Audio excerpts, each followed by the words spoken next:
Okay, so the next item on the list here is my experience I've had here this past week. Is quite a learning experience I had, but I was talking to Mike about a week or two ago, and saying with the aerobatic teams and stuff, there's so many gestures you have to use when you're flying that and I'm so clumsy on the keyboard, and you got to have multiple keys assigned, keystrokes assigned for things, and I can't remember half of them.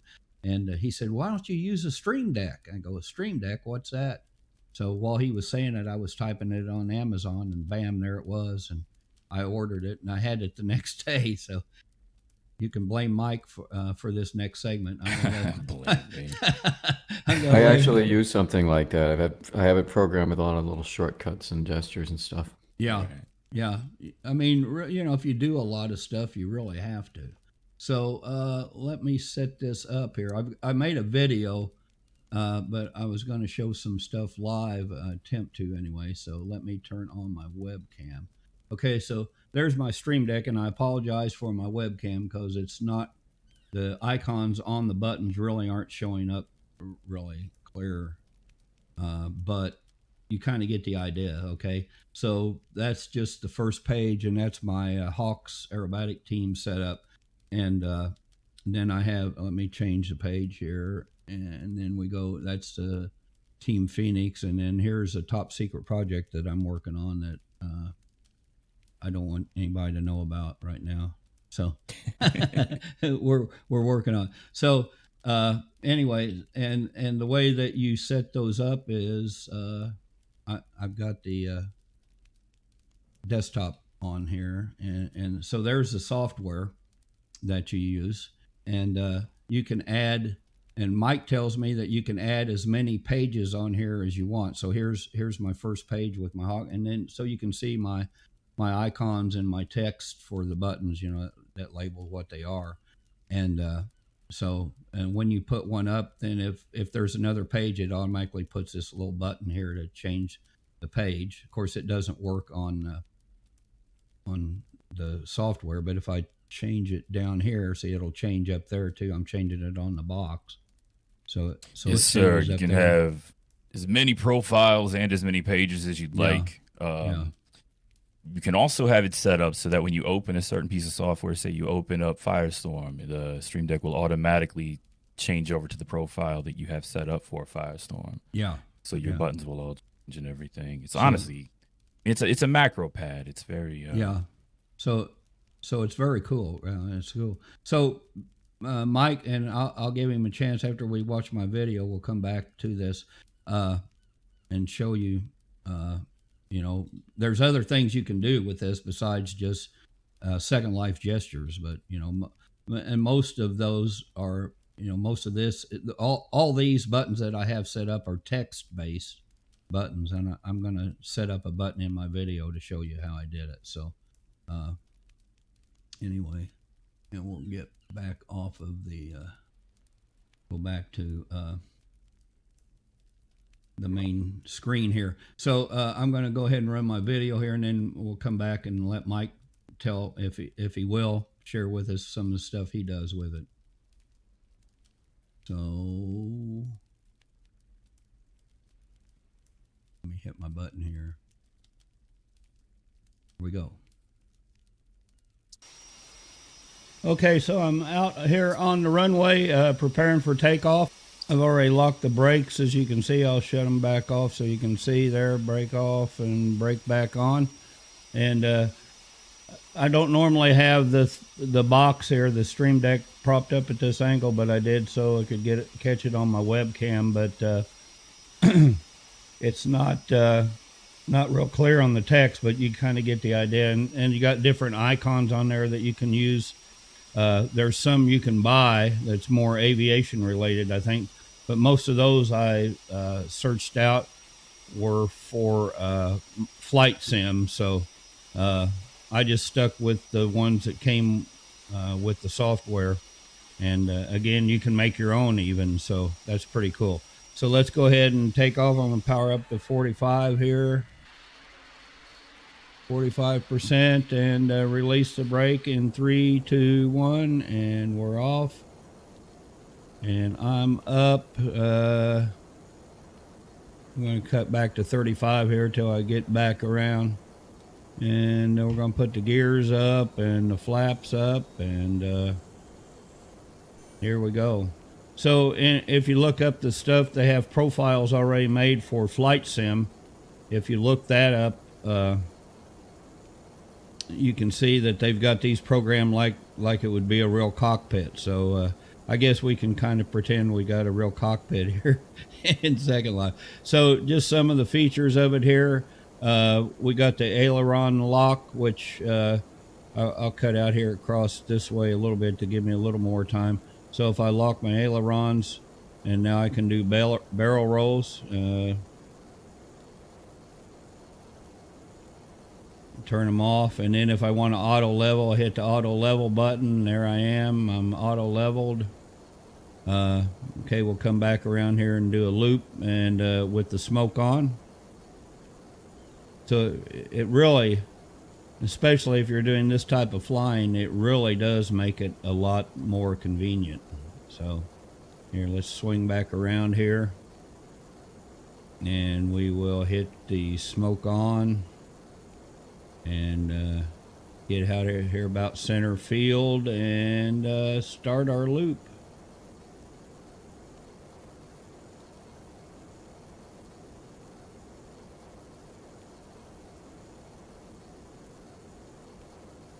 So there's our loop, smoke off. And I normally, if I'm flying with the team, I normally keep particles off because with all 4 planes and smoke on, I can't see. So coming back around here, sorry about the view of the buttons, but that's how it is. So let's get ready to land. We're going to put the flaps down, the gears down, and come back around here. I'm going to land here right now, kind of a quick landing. But, hey, that's how it goes. And it really does improve your, I guess, response time and everything else for, hitting buttons and activating gestures. It really helps me because I'm so clumsy on the keyboard anymore. I just really hate using keyboards. I play Call of Duty all the time, and I always use a joystick because I'm just too bad on the keyboard. So anyway, that's our demonstration with the Phoenix plane. Now I'm going to show you how to set up a new some new buttons here, which is pretty cool. So I'll be back in a few with that. Okay, so this is a project I've been working on, and this is a Cayman that we're going to be using, and it's a top secret project, so I can't tell you anything about it. But Cayman uses a HUD, which the HUD's not too bad, but I've replaced a lot of the options on the HUD with the buttons on the Stream Deck, just because it makes it simpler to when you're flying, especially doing aerobatics. Makes it simpler to push a button here on my desk rather than trying to go up and hit a button with a mouse key. So anyway, I'll go ahead and get on board here, and it's got kind of a cool animation where he climbs up in there and sets down, and and then we can start it. So on my Stream Deck, and let me get that called back up here again. Okay, there's my desktop, and there's the Stream Deck. So you can have as many of these pages as you want, and if you want to add more, you just click on this plus sign. But we're just going to add 2 more buttons here, a start button and the landing gear control button. So again, you go over here. This is all the options over here that you have, features that you can set for your buttons to control, and for Second Life gestures, of course, we only need text really. So I'm going to put a text command over here, and we're going to call this one start. And then we're going to, the command we want to send to Second Life is start. And we want to make sure it enters it, and then paste from clipboard. I don't know if I've experimented around with that, and some, I'm not sure which one works, or if it's any difference for Second Life. But anyway, I usually do simulate typing, and then I'm going to go over here and change the texture of it. So if you go over here, and you can create your own texture. You can buy textures for these buttons, or you can, like I said, create your own, or you can use the ones in the file here. So I'm going to use the power button here.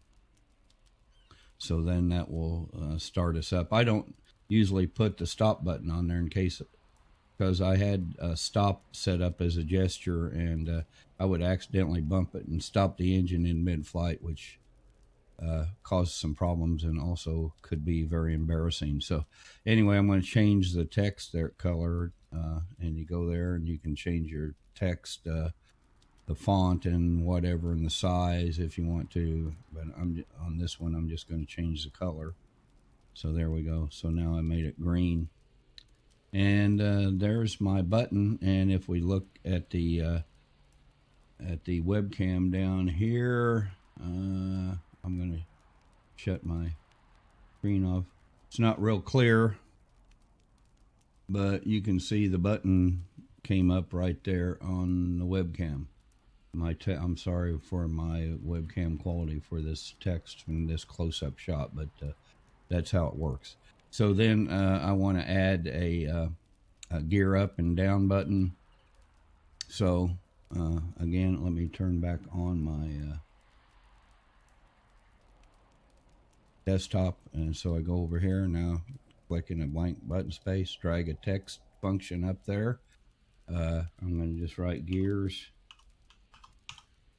there, and of course the command for that is G. Press enter, and we're going to tell it to simulate typing. We're going to change the text, or the texture, and let's see if we can find a gear. I guess I could use a wrench, but something that looks kind of like a gear here. Again, you can create your own textures. That kind of looks like a gear, but I use that. Well, I didn't have smoke off on this one, so I'm going to use that. And that kind of looks like a gear, doesn't it? So, and then I'm going to change the color of it just so it stands out. I got blue and red. I don't know what I'll make this one. We'll see. Something that shows up fairly good. So, I don't know. We'll just make it red, a red color too, or kind of a, yeah. All right, so that's how you do that. Oops, clicked off the screen. So again, you can add as many pages as you want, and you can see how I have all these set up. And it really does make flying, especially when you're doing something like aerobatics, it really does make it a lot easier and a lot simpler. So I'm not going to fly this one because, again, that's part of our top secret project, and I will be telling you about that later. We're going to have some videos of our project, and actually it's going to be open to the public coming in the latter part of October. So stand by to MTFB Radio and SL Aviation Network for the latest in aviation news. Now back to the podcast.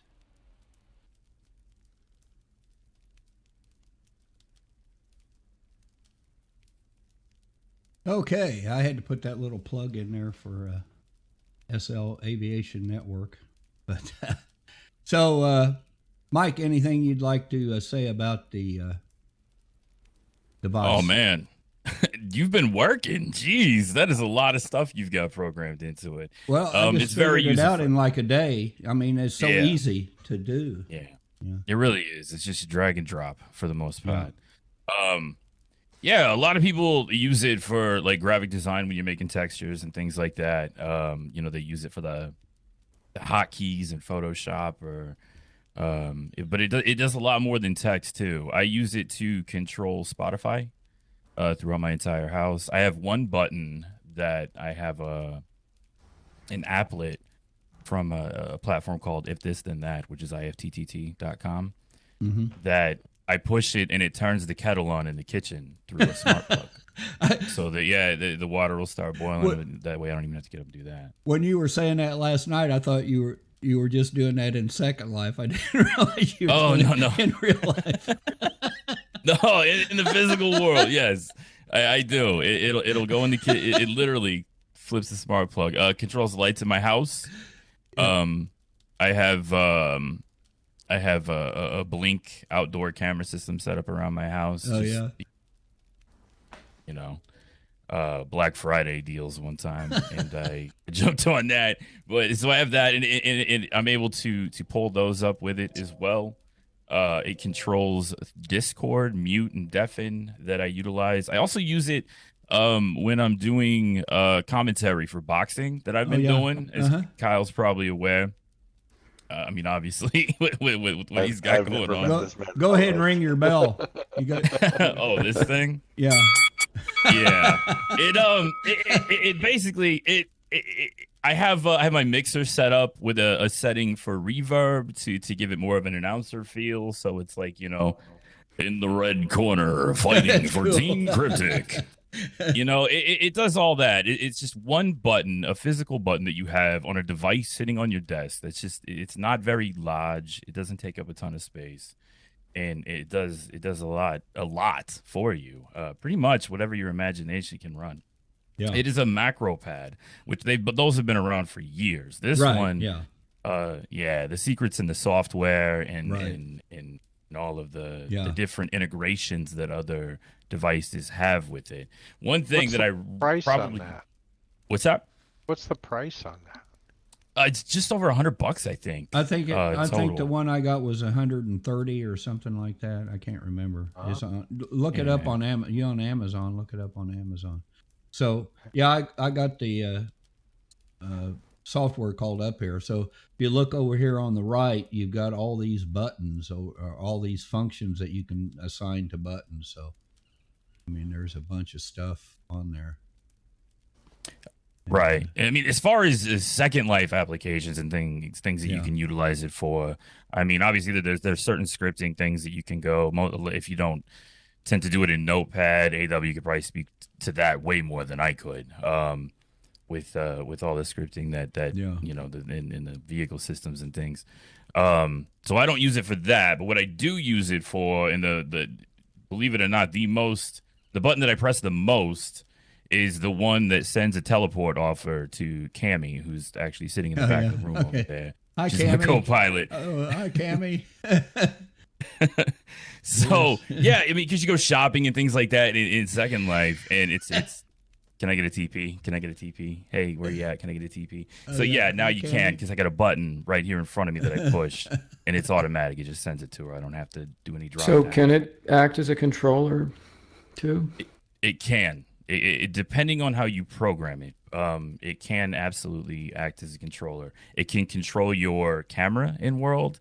However, I haven't been able to fine tune it myself so that it's not, you know, because you really got to mess with the adjustments on the fly cam if you're able to do that.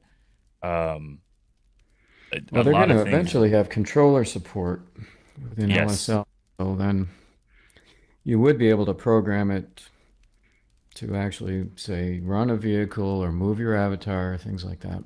Definitely. I use it to turn the lights on in the Jaguar that you made. Which is the best That's vehicle just L. Second Life. That's an easy one. By far. Yeah. It is. But that I do, though. I use it for that, and it's fantastic.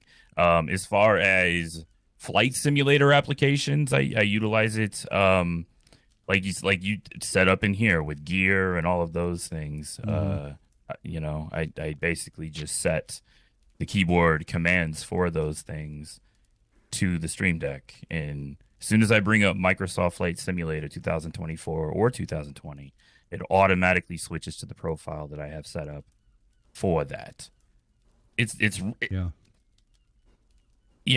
all started. Product that's similar, but it has 4 or 6 rotary knobs on it. It's called a loop deck.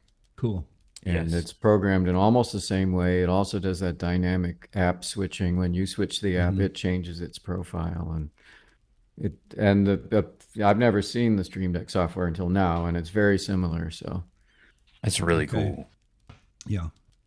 So that, just makes life easier for us, I think. And what I liked about it was so easy to program. Once I figured out, all I got to do is send it a text, set up text messages to send. And then if you have RLV, you know a little bit about the RLV code, you can send yourself RLV commands. Because those would come in the form of, you would just have to wear some kind of a HUD that you made yourself. And then if they send a text which comes in the form of an owner, say, then you can write any RLV command that's in the book. Cool. So anything that you want to automatically teleport yourself or automatically sit down or whatever, you could do that and wire that up to a button. Yeah, I can see it. Wow, that's cool. Mike, what were some of those commands that you were talking about? That Firestorm that you can type in, like the the chat commands, like Res Plat will put a platform under your feet if you type that in. And then there's FLR, which if you're flying up in the sky and you type FLR, it'll automatically teleport you straight to the ground level. There's all kinds of them. You can find them in preferences, I think, in Firestorm. I've saw those in there before. What's that? I saw those in there, but I've never messed with them. So TPH is one you want to try to not say too often. The DD I use all the time. Yeah, draw distance. Yeah. What's TPH? Teleport home. Teleport home. Okay. Well, it used to be anyway. Maybe it's not. It might be. But I'm not going to test that right now because. Yeah, don't try it. I don't want to do it because I'll never